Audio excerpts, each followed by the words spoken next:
Hello mga beshi! So for tonight, tayo ay nag-order ng food.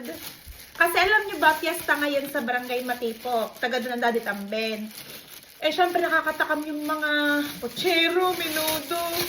Kaya gumawa kami ng paraan para may pagkain kami. Kahit hindi yung mga puchero. Teka, ba natin ng kaunti at hindi tayo makita. Yan!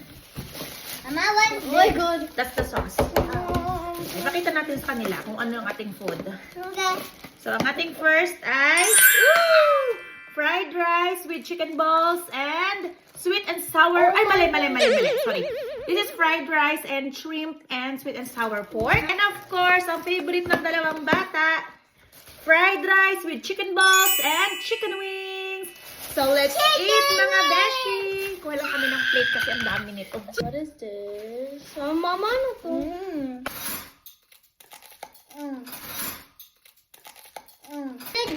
So good. Yeah, because that's sweet and sour pork. Not better than vegetables. 10/10! Yeah! Out of 10. So for today, habang kumakain kami, magko-question and answer kami. Wala pa kasi ang dati tampen, so kami na lang muna. Okay, so first question. What?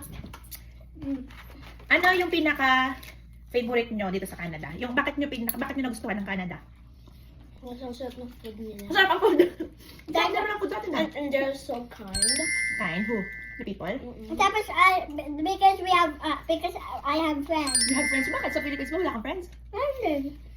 Kasi, sa Philippines, ang baby mo pa. Tuloy ka pa lang. Saan yung gustong mas... Ay, si Arion kasi hindi pa tumakasabot niya. Arion kasi, he's only 3.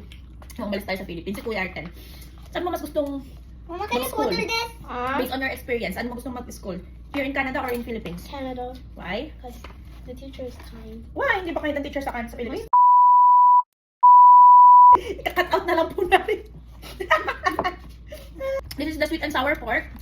And then this is the chicken balls. Ano yung pinaka-namimiss niyo sa Philippines? No, yan TV. Yan TV. TV! Bakit may TV naman tayo dito? Ikaw kuya, ano namimiss mo sa Philippines?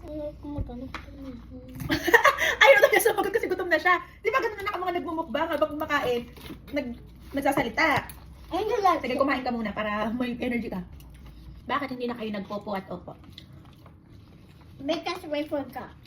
Do you think you still have to use po and opo? Yes. Why?